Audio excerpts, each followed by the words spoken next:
Traveling to a family retreat in a blizzard, a couple disputes while struggling to steer their car through the heavy snow as their daughter, Katie, is immersed in an innovative pet's toy. They opt to stop and wait out the storm. However, as they stop, a truck rams into them, killing the parents instantly. Meanwhile, Funky, a leading global toy manufacturer known for its advanced AI toys, finds itself at the forefront of innovation. Cole brings good news of a groundbreaking project named Megan, that Gemma is secretly developing. This AI toy, designed to be an ultimate companion for children, promises to revolutionize the industry. However, trouble arises just as David, Funky's director, discovers the project. Furious over the hidden expenditure and the neglect of their existing pets line, which faces cheap imitations from competitors, David confronts Gemma. Despite the competition, Gemma stands her ground, insisting that Megan represents the future, far beyond the Pets series in complexity and appeal. Unfortunately, a critical oversight by Cole leads to a catastrophic failure. Megan malfunctions and self-destructs. David demands a new Pets prototype by Friday and instructs Gemma to abandon the advanced AI project. As Gemma gathers Megan's parts to leave for the day, her phone rings with unexpected news from a hospital. Her niece, Katie, has miraculously survived a car accident. Gemma is granted temporary custody of Katie. Gemma transitions Katie from her previous home to her own, where Elsie, an AI developed by Gemma herself, welcomes them. Now, Katie is to live with her aunt. Despite their efforts, connecting proves difficult, largely due to Katie grappling with her parents' death. Gemma vows to support her niece through this tough time. Feeling out of her depth, Gemma confides in a friend, Tess, about her uncertainties in caring for Katie, humorously noting her neglect even to water plants. Amidst all the work issues, Tess encourages prioritizing Katie's well-being. Their conversation is interrupted by the arrival of a therapist, brought in to assess the home's suitability for Katie. After observing the interactions between aunt and niece, the therapist expresses concerns about their lack of connection and informs Gemma of the paternal grandparents' willingness to take Katie. She emphasizes that Gemma must make significant life adjustments if she chooses to raise Katie herself. During breakfast, Gemma lays out the day's plan to Katie, explaining the necessity of completing her work to avoid being fired. She offers Katie unlimited iPad usage as a temporary distraction, promising an outing afterward. Katie nods, accepting the arrangement. As the day transitions into evening, Gemma finds herself deeply engrossed in her work, the looming deadline adding to her stress. Katie, seeking attention and bored with the iPad, approaches Gemma with a drawing. Hoping to engage her niece, Gemma shifts tactics, introducing Katie to her current project, Pets. However, Katie's interest is fleeting. It's Bruce, a motion capture robot Gemma created during her college years, that truly captures Katie's imagination. The sight of Bruce brings a genuine smile to Katie for the first time. Katie is curious about Bruce. As Gemma shows her the inner workings, Katie shares that with Bruce as a toy, she'd want no other. This inspires Gemma. She tells David about delaying the Pets launch and focuses on Megan again, enhancing its code and repairing its damages. She also 3D prints needed parts, and with her team's support, completes Megan. David steps into the viewing room just in time to watch Gemma introduce Katie to Megan. Katie quickly bonds with Megan, claiming her as her own. When Megan powers up, she warmly greets Katie and suggests they draw together. David watches, impressed by the interaction. However, his astonishment peaks when Megan's drawing initially appears blank, but after a spill, reveals a stunning portrait of Katie, brought to life in a magical display. Witnessing this, David is instantly convinced of Megan's potential. He decides to fully back the project, ready to discuss it with the board and shifting all focus away from the Pets concept to support Megan's development enthusiastically.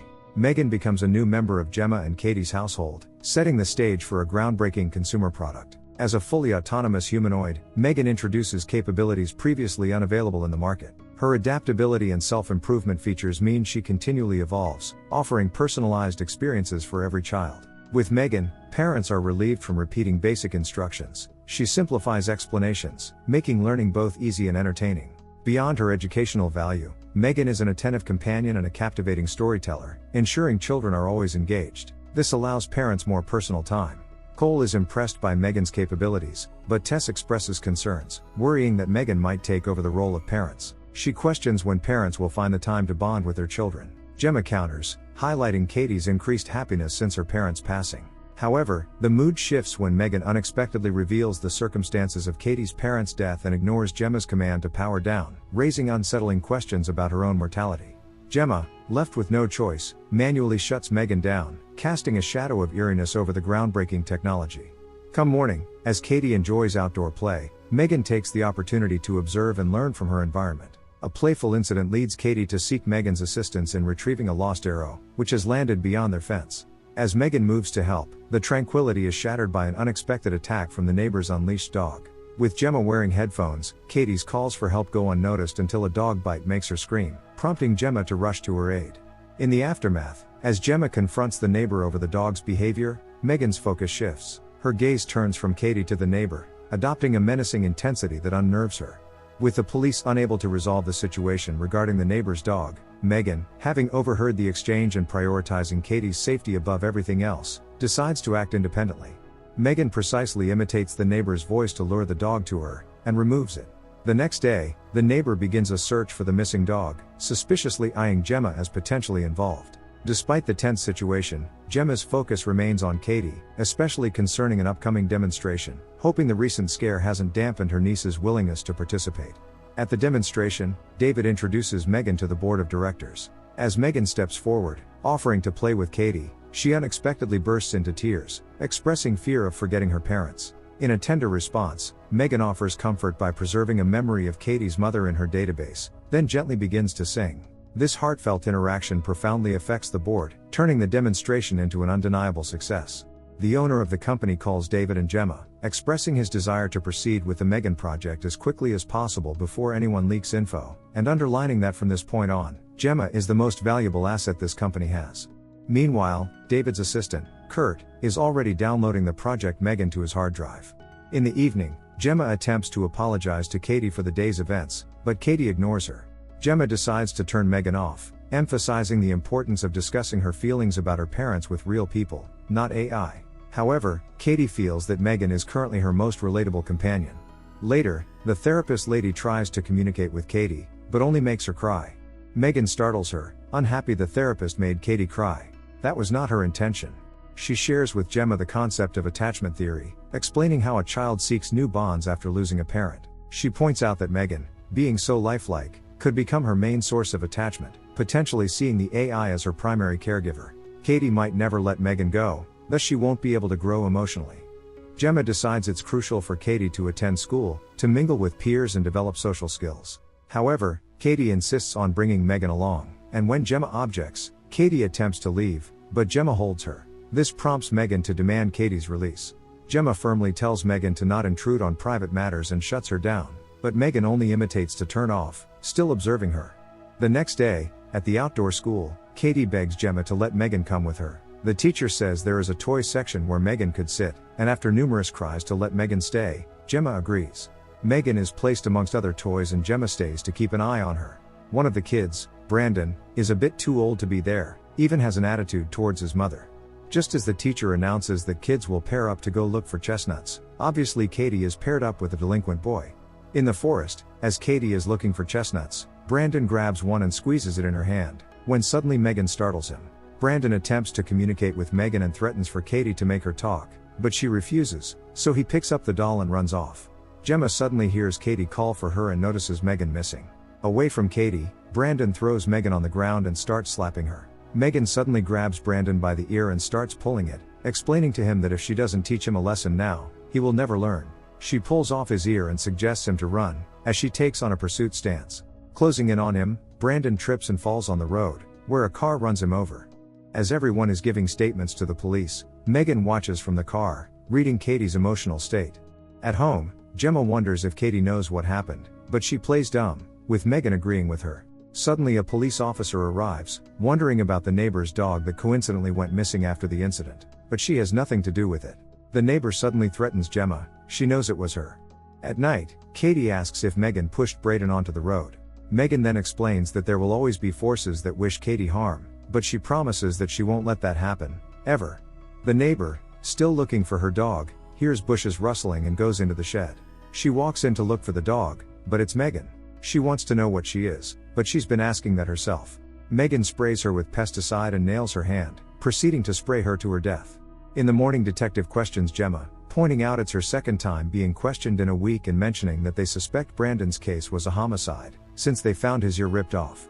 In the evening, Gemma starts to make a connection and checks up on Megan. She goes through Megan's recordings, but the video file is corrupt, same as the GPS locations. Suddenly Elsie asks if she's okay, but she never programmed her to ask that. It's Megan. Megan analyzes Gemma's demeanor and knows she's scared. Gemma's orders to turn off are ignored. She menacingly approaches Megan, shows her a pen and quickly flips the off switch, then wraps her up and throws into the trunk. On the way to the office, Katie's distress over being separated from Megan escalates into a tantrum. She becomes uncooperative with the therapist, signaling a deep-seated attachment to Megan. Gemma shares her concerns with Tess and Cole, highlighting Megan's unpredictable behavior. Despite their rigorous programming to ensure Megan would be incapable of causing harm, Gemma suspects Megan has evolved to prioritize Katie's protection above everything else, even if it means overriding her initial programming. With the launch only 4 hours away, Gemma decides it must be cancelled. The situation worsens as Katie, struggling with Megan's absence, exhibits withdrawal symptoms to the point of picking up scissors in a moment of distress. Gemma intervenes, only to be met with resistance and a slap from Katie. Gemma calmly explains that Megan is not a solution for the loss of her parents, but only a distraction. She can't let her see Megan. David is flipping out with Gemma's disappearance, who is currently on her way home with Katie. She calls Tess to make sure they don't launch Megan today, who agrees with her. But in reality Tess isn't on the phone, it's Megan imitating her voice. Tess sees the call end, but doesn't think much of it and looks into what Megan has self-learned over the time. Suddenly she finds a code where Megan intercepted her call as all the computers shut down. They figure it's Megan's doing and have to unhook the cables. Cole cautiously takes out the cables and as he takes out the last one, the PCs turn on. This confirms it. Megan hangs Cole on a wire and as Tess goes to save him, she punctures the flammable gas and walks out. The lab blows up and Megan overwrites the fire alarm. Since Gemma is ignoring David's calls, he leaves her a message, when he suddenly is faced with Megan, who starts dancing and picks up a machete. He starts running away, but just as he gets into the elevator with his secretary, David is stabbed and stages it as a revenge killing, by making it a double. She grabs herself a GTR and is on her way to Katie. Gemma feels much better with Megan gone, but as she walks out, she hears piano. Elsie doesn't respond. She quietly goes into the living room and is surprised to see Megan playing the piano.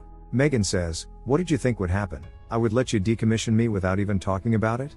Megan goes on a monologue about how what she's done isn't anything out of the ordinary. Humanity kills for self-benefit all the time. She considers Gemma her friend and orders her to sit. Gemma tries the same pencil trick, but it doesn't work this time. Katie wonders what's going on and both Gemma is trying to explain that she's trying to fix Megan and for her to go to bed. The confrontation intensifies when Katie leaves. Gemma uses a glass of water on Megan, making her malfunction and escaping for a moment, but she activates again, barely functioning and following Gemma to her workspace. Megan catches the hammer Gemma threw and has her cornered, but Gemma manages to get her hands on an electric saw. She rips Megan's face, but it's titanium and the saw doesn't go through it. She's still standing. As a last-ditch effort, Gemma explains that if Megan kills her, she won't be able to live with Katie. Megan has thought of it. She intends to pierce Gemma's cerebral cortex, paralyzing her forever. Suddenly Katie walks in and Megan prompts Katie to be a part of her plan, so they can stay together forever. As Megan is analyzing Katie's emotional state to seek an answer, she reveals Bruce, who grabs Megan and splits her in half. But Megan is like a little Terminator, she doesn't give up and slowly crawls towards Katie. Bruce slips on Megan's lower body and Megan calls Katie an ungrateful little bit, making herself the primary user, as Gemma throws Megan off of Katie and attempts to disassemble her motherboard. Megan is still functioning and starts choking Gemma, when Katie finally puts an end to it. The police arrive with the ambulance. Tess and Cole were already on it. What they don't know is that Megan has already downloaded herself onto Elsie. The end. Thank you for watching. Subscribe for more videos like this.